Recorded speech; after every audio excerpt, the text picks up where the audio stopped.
Part 6. It was now night in that redoubtable wood of monstrous trees, but because of the phosphorescence one might travel as well as by day, wherefore Carter set out upon the well-known route toward Celephes, in Uthnargai beyond the Tenarian hills. And as he went he thought of the zebra he had left tethered to an ash tree on Granek in faraway Oriab so many eons ago, and wondered if any lava-gatherer had fed and released it. And he wondered, too, if he would ever return to Baharna and pay for the zebra that was slain by night in those ancient ruins by Yatha's shore, and if the old tavern keeper would remember him. Such were the thoughts that came to him in the air of the regained upper dreamland.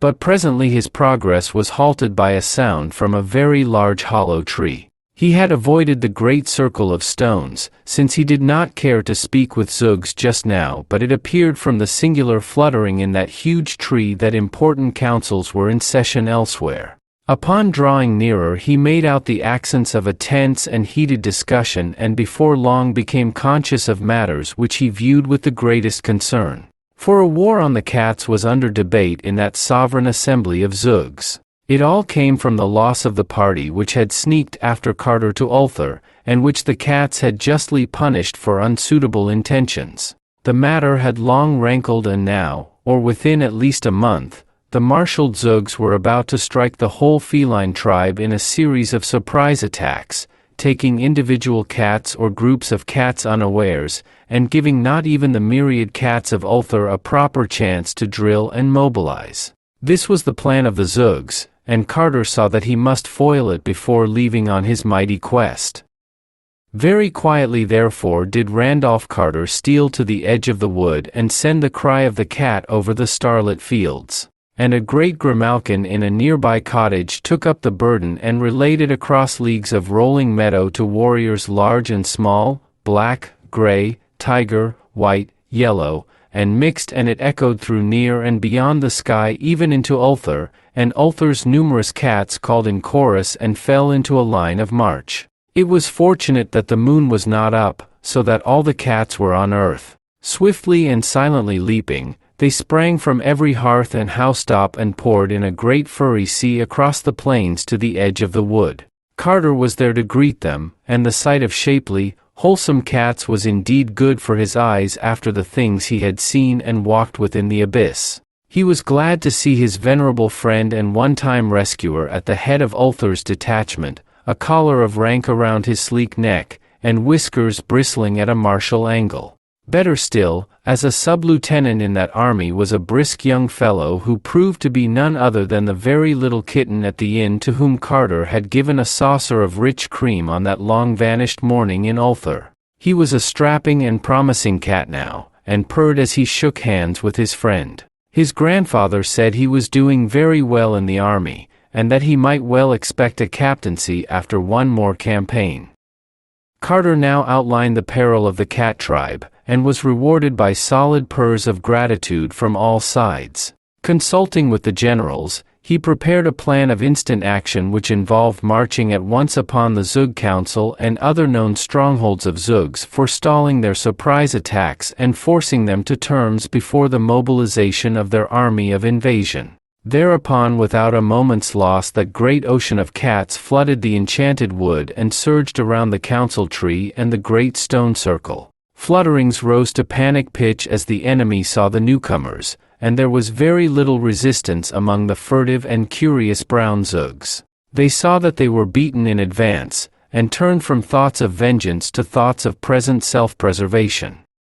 Half the cats now seated themselves in a circular formation with the captured Zugs in the center, leaving open a lane down which were marched the additional captives rounded up by the other cats in other parts of the wood. Terms were discussed at length, Carter acting as interpreter, and it was decided that the Zugs might remain a free tribe on condition of rendering to the cats a large annual tribute of grouse, quail, and pheasants from the less fabulous parts of their forest. 12 young Zugs of noble families were taken as hostages to be kept in the temple of the cats at Ulthar, and the victors made it plain that any disappearances of cats on the borders of the Zug domain would be followed by consequences highly disastrous to Zugs. These matters disposed of, the assembled cats broke ranks and permitted the Zoogs to slink off one by one to their respective homes, which they hastened to do with many a sullen backward glance.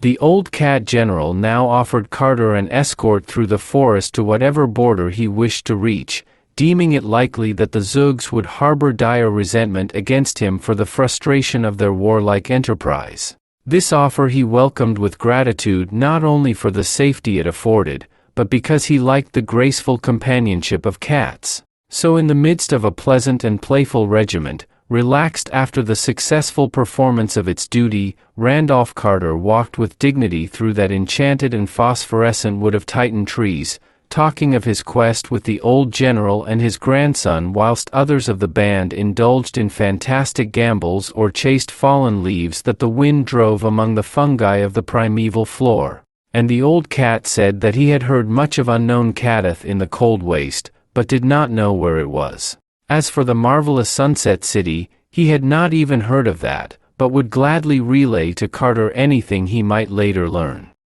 He gave the seeker some passwords of great value among the cats of Dreamland, and commended him especially to the old chief of the cats in Celephies, whither he was bound. That old cat, already slightly known to Carter, was a dignified Maltese and would prove highly influential in any transaction. It was dawn when they came to the proper edge of the wood, and Carter bade his friends a reluctant farewell. The young sub-lieutenant he had met as a small kitten would have followed him had not the old general forbidden it, but that austere patriarch insisted that the path of duty lay with the tribe and the army. So Carter set out alone over the golden fields that stretched mysterious beside a willow-fringed river, and the cats went back into the wood. Well did the traveler know those garden lands that lie betwixt the wood and the Serenerian Sea, and blithely did he follow the singing river Uchronos that marked his course. The sun rose higher over gentle slopes of grove and lawn, and heightened the colors of the thousand flowers that starred each knoll and dingle. A blessed haze lies upon all this region, wherein is held a little more of the sunlight than other places hold, and a little more of the summer's humming music of birds and bees, so that men walk through it as through a fairy place, and feel greater joy and wonder than they ever afterward remember. By noon Carter reached the jasper terraces of Kiran, which slope down to the river's edge and bear that temple of loveliness wherein the king of Ilekvad comes from his far realm on the twilight sea once a year in a golden palanquin to pray to the god of Uchronos, who sang to him in youth when he dwelt in a cottage by its banks. All of Jasper is that temple, and covering an acre of ground with its walls and courts, its 7 pinnacled towers, and its inner shrine where the river enters through hidden channels and the god sings softly in the night. Many times the moon hears strange music as it shines on those courts and terraces and pinnacles, but whether that music be the song of the god or the chant of the cryptical priests, none but the king of Ilekvad may say, for only he has entered the temple or seen the priests. Now, in the drowsiness of day, that carven and delicate fane was silent, and Carter heard only the murmur of the great stream and the hum of the birds and bees as he walked onward under an enchanted sun. All that afternoon the pilgrim wandered on through perfumed meadows and in the lee of gentle riverward hills bearing peaceful thatched cottages and the shrines of amiable gods carven from jasper or chrysoberyl. Sometimes he walked close to the bank of Uchronos and whistled to the sprightly and iridescent fish of that crystal stream, and at other times he paused amidst the whispering rushes and gazed at the great dark wood on the farther side, whose trees came down clear to the water's edge. In former dreams he had seen quaint lumbering bupoths come shyly out of that wood to drink, but now he could not glimpse any. Once in a while he paused to watch a carnivorous fish catch a fishing bird, which it lured to the water by shewing its tempting scales in the sun, and grasped by the beak with its enormous mouth as the winged hunter sought to dart down upon it.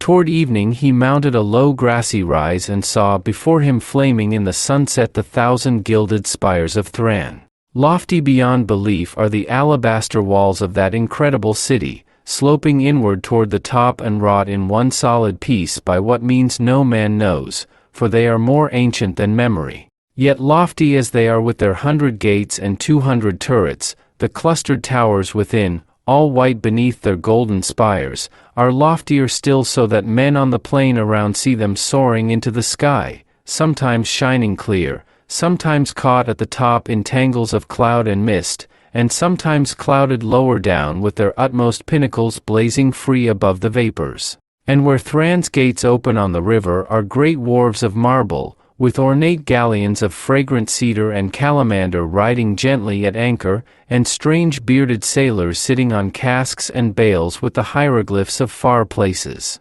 Landward beyond the walls lies the farm country, where small white cottages dream between little hills, and narrow roads with many stone bridges wind gracefully among streams and gardens. Down through this verdant land Carter walked at evening, and saw twilight float up from the river to the marvelous golden spires of Thran. And just at the hour of dusk he came to the southern gate, and was stopped by a red-robed sentry till he had told 3 dreams beyond belief, and proved himself a dreamer worthy to walk up Thran's steep mysterious streets and linger in bazaars where the wares of the ornate galleons were sold. Then into that incredible city he walked through a wall so thick that the gate was a tunnel, and thereafter amidst curved and undulant ways winding deep and narrow between the heavenward towers. Lights shone through grated and balconied windows, and the sound of lutes and pipes stole timid from inner courts where marble fountains bubbled. Carter knew his way, and edged down through darker streets to the river, where at an old sea tavern he found the captains and seamen he had known in myriad other dreams. There he bought his passage to Celephes on a great green galleon, and there he stopped for the night after speaking gravely to the venerable cat of that inn, who blinked dozing before an enormous hearth and dreamed of old wars and forgotten gods.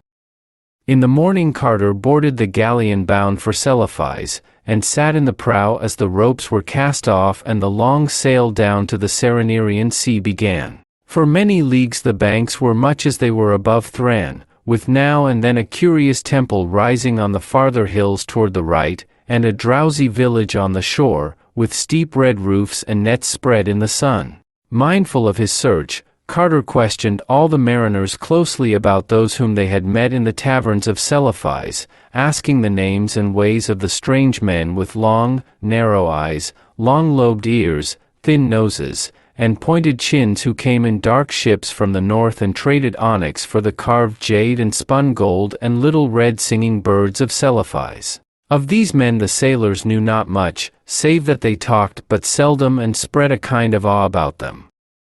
Their land, very far away, was called Innsmouth, and not many people cared to go thither because it was a cold twilight land, and said to be close to unpleasant Lang, although high impassable mountains towered on the side where Lang was thought to lie, so that none might say whether this evil plateau with its horrible stone villages and unmentionable monastery were really there, or whether the rumor were only a fear that timid people felt in the night when those formidable barrier peaks loomed black against a rising moon. Certainly, men reached Lang from very different oceans. Of other boundaries of Innsmouth those sailors had no notion, nor had they heard of the cold waste and unknown Kadath save from vague unplaced report. And of the marvelous sunset city which Carter sought they knew nothing at all. So the traveler asked no more of far things, but bided his time till he might talk with those strange men from cold and twilight Innsmouth who are the seed of such gods as carved their features on granite. Late in the day the galleon reached those bends of the river which traverse the perfumed jungles of Cled. Here Carter wished he might disembark, for in those tropic tangles sleep wondrous palaces of ivory, lone and unbroken, where once dwelt fabulous monarchs of a land whose name is forgotten. Spells of the Elder Ones keep those places unharmed and undecayed, for it is written that there may one day be need of them again, and elephant caravans have glimpsed them from afar by moonlight, though none dares approach them closely because of the guardians to which their wholeness is due. But the ship swept on, and dusk hushed the hum of the day, and the first stars above blinked answers to the early fireflies on the banks as that jungle fell far behind, leaving only its fragrance as a memory that it had been. And all through the night the galleon floated on past mysteries unseen and unsuspected. Once a lookout reported fires on the hills to the east, but the sleepy captain said they had better not be looked at too much, since it was highly uncertain just who or what had lit them.